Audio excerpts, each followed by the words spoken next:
Hey, hey, allez ma ming! J'espère que vous allez bien. En tout cas, moi, ça va nickel. On se retrouve aujourd'hui pour la 6e journée de Bundesliga. Comme d'habitude, 9 matchs au programme. Mais avant d'attaquer mes analyses, n'hésitez surtout pas à aller dans ma bio. Il y a un lien, vous cliquez dessus. Cela fait partie de mes plus grosses confiances. C'est les avis d'un autre pronostiqueur. Plus on est de fou, plus on a d'avis et plus on touche à la perfection. On jette un coup d'œil au classement de cette Bundesliga où actuellement une équipe est en train de caracoler en tête, c'est le Bayern de Munich, avec 5 matchs, 5 victoires, déjà 22 buts marqués. C'est totalement exceptionnel. Deuxième, Dortmund avec 13 unités. Troisième, Leipzig avec 12 points. Quatrième, l'Eintracht Francfort avec 9 unités, égalité avec Stuttgart qui est 5e en fin de classement. Le barragiste pour l'instant c'est Augsbourg avec 3 points seulement, mais à égalité avec le 17e et avant-dernier Heidenheim. Ils n'ont qu'une victoire toutes les deux avec 4 défaites et dernier Mönchengladbach avec seulement 2 petits points et 18e et dernier. Allez, on débute avec Hoffenheim contre Cologne. Hoffenheim n'a pas gagné lors des 2 dernières rencontres, se faisant étrier par le Bayern de Munich et accrochant tout de même un petit point à Fribourg, mais une victoire sur les 4 derniers matchs. Attention, car cela peut très vite tourner à la mauvaise dynamique du côté du FC Cologne qui est promu cette saison. Ils avaient très bien débuté, s'imposant par exemple contre Fribourg 4-1, mais depuis 3 rencontres, ils ne gagnent plus. Ils viennent de s'incliner 2 fois consécutivement contre Stuttgart, contre Leipzig. Cela va peut-être être compliqué pour eux, mais sur ce match-là, je verrai quand même Hoffenheim s'imposer 2-1, l'équipe à domicile qui sera pour moi avec un léger avantage. Le match suivant est Augsbourg contre Wolfsburg. Augsbourg ne gagne plus et cela commence à être très compliqué sur les 4 derniers matchs. 4 défaites, attention, pas mal de buts pris avec 4 buts encaissés par exemple à la maison contre Mayence. À la maison justement, ils sont plutôt en difficulté, surtout qu'ils ont même perdu un match amical contre Greuther Fürth, une équipe qui était en Bundesliga il n'y a pas si longtemps que ça, qui est maintenant à échelon inférieur. Donc attention à eux, surtout qu'ils vont jouer contre Wolfsburg, qui n'est pas ridicule en déplacement, qui s'était imposé par exemple à Heidenheim, qui a également fait un bon résultat à l'extérieur également lors d'un tour de Coupe d'Allemagne. C'était au tout début de saison. Ils n'ont perdu qu'une seule fois hors de leur base, c'était à Dortmund. Sur ce match-là, je verrai quand même un but partout entre les deux formations avec un léger avantage à l'équipe à l'extérieur. Enchaînons avec le Bayer Leverkusen contre l'Union Berlin. Le Bayer vient de se faire arrocher en Champions League par le PSV Eindhoven. Ils ont commencé par 2 partages de points.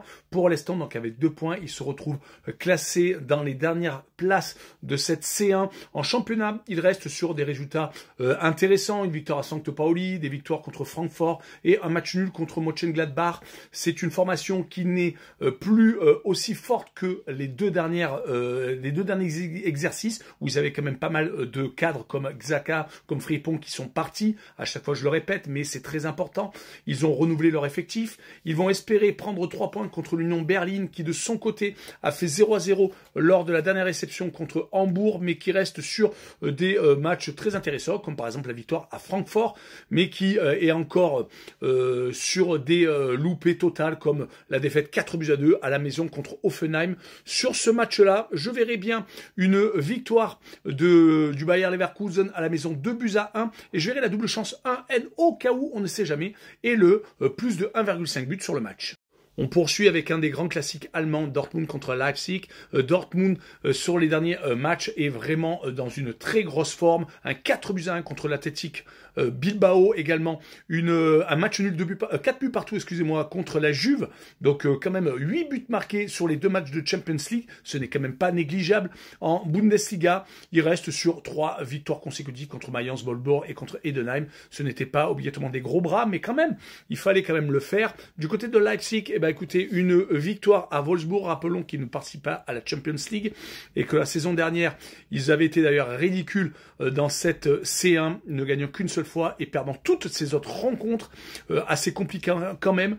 Là, Leipzig reste quand même sur 4 succès consécutifs contre Wolfsburg, Cologne, Mayence et Heidenheim, un peu le même type d'équipe qu'a rencontré Dortmund. Donc sur ce match-là, je verrai quand même l'équipe à domicile, donc Dortmund s'imposer 2-1 avec le plus de 1,5 but pour l'équipe à domicile. Allez, le match suivant est le Werder de Brême contre St. Pauli. Le Werder est une équipe qui prend beaucoup trop de buts sur les 5 dernières rencontres, à part la victoire contre le Borussia Mönchengladbach, où ils n'ont pas pris de but et qu'ils ont gagné 4-0. Eh bien, écoutez, ils ont pris 4 buts contre le Bayern de Munich, 3 contre Fribourg, 3 contre le Bayer Leverkusen et 4 contre Francfort, c'est les portes ouvertes contre le Werder de Brême joue. Là, ils vont jouer contre St. Pauli, qui n'est pas ridicule en ce début de saison, qui a réussi à s'imposer quand même contre Hambourg et contre Augsbourg, par exemple. Et ils restent tout de même sur 2 défaites consécutives, car ils ont joué contre Stuttgart et le Bayer Leverkusen, 2 équipes d'un autre calibre. Sur ce match-là, je verrai quand même un 2 buts partout entre les 2 équipes, avec les 2 équipes qui marquent. Allez, on continue avec un autre très gros classique, Francfort contre le Bayern de Munich. Francfort vient de se faire étriller à l'Atlético de Madrid après avoir étrillé Galatasaray lors de la première journée. Donc c'est ou le blanc ou le noir, c'est le cas de le dire. Mais quand on voit les derniers résultats de cette formation, Francfort a gagné 6-4 lors d'un déplacement à Mönchengladbach, c'était le week-end dernier. Ils avaient perdu 4-3 à la maison contre l'Union de Berlin et ils avaient perdu 3-1 au Bayer Leverkusen, excusez-moi. Donc c'est un peu portes ouvertes, un peu comme le match d'avant que je vous ai décrit, le Werder de Brême qui prenait également beaucoup de buts. Ils vont en plus jouer contre le Bayern de Munich, qui est une machine à marquer, qui a gagné 5-1 en Ligue des Champions à Paphos, qui est également sur beaucoup de réalisations marquées, 5 contre Hambourg, 3 contre Chelsea, 4 contre Hoffenheim et 4 contre le Werder de Brême. Ouais, c'est vraiment, la Bundesliga est vraiment un championnat très très intéressant à regarder, c'est le cas de le dire. Sur ce match-là, j'aurai une victoire du Bayern de Munich 3-1 à l'extérieur avec le plus de 3,5 buts sur le match. Allez, on poursuit avec Stuttgart contre Heidenheim. Stuttgart vient de perdre en Suisse. C'est la première fois qu'ils perdent contre un club suisse d'ailleurs. C'était en Ligue Europa, une défaite 2-0, alors qu'ils avaient pourtant remporté la première rencontre contre le Celta Vigo lors de son entrée en matière. Sur les derniers matchs de Bundesliga, il reste quand même sur 2 victoires consécutives contre Cohen et contre St. Pauli. Donc il n'y a pas le feu dans la maison du côté de Heidenheim. Une victoire très importante le week-end dernier contre Augsbourg qui leur permet enfin de gagner une rencontre, mais beaucoup trop de défaites sinon à Hambourg, contre Dortmund ou contre Leipzig. Donc ça va être compliqué quand même de se déplacer à Stuttgart et sur ce match-là, je les verrai s'incliner 2-0 avec Stuttgart qui marque le plus de 1,5 but sur le match. Allez, poursuivons avec l'avant-dernière rencontre, Hambourg contre Mayence. Hambourg vient de remonter en Bundesliga et pour l'instant, ce n'est pas si ridicule que ça, même s'ils avaient fait des débuts plutôt compliqués, s'inclinant par exemple 5-0 contre le Bayern de Munich ou à la maison contre St. Pauli. Mais là, ils viennent d'enchaîner 2 matchs sans défaite, une victoire contre Heidenheim l'avant-dernier, excusez-moi, et contre l'Union de Berlin à l'extérieur en plus, un 0-0 qui donne envie d'espérer du côté de Mayence une victoire en Europa League Conférence à l'Omonia Nicosie, donc en Chypre, qui fait suite à malheureusement une défaite contre Dortmund à la maison. C'est une équipe qui a tendance à être légèrement irrégulière. Une victoire par exemple à Augsbourg, une défaite à la maison contre Leipzig, ou un match nul à Wolfsburg.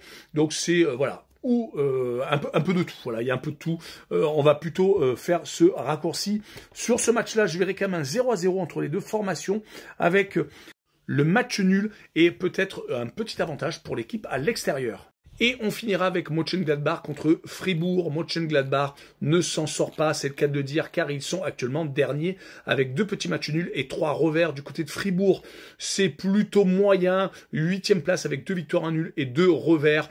Ils sont quand même à 8 points déjà de l'équipe de tête, mais c'est actuellement plutôt une bonne série que fait Fribourg, car certes, ils ont fait quand même 2 matchs nuls, dont un en Ligue Europa contre Bologne, mais ils restaient avant sur 3 succès consécutifs. Ils ont très mal débuté et sont en train de se rattraper. Il va falloir faire absolument quelque chose à Mönchengladbach, qui est dernier, qui vient de prendre 6 buts à la maison contre Francfort. J'en avais parlé un petit peu plus tôt dans la vidéo. Et également des buts pris surtout à la maison. Ils prennent énormément de gros cartons à la maison. Un 4-0 contre le Werder.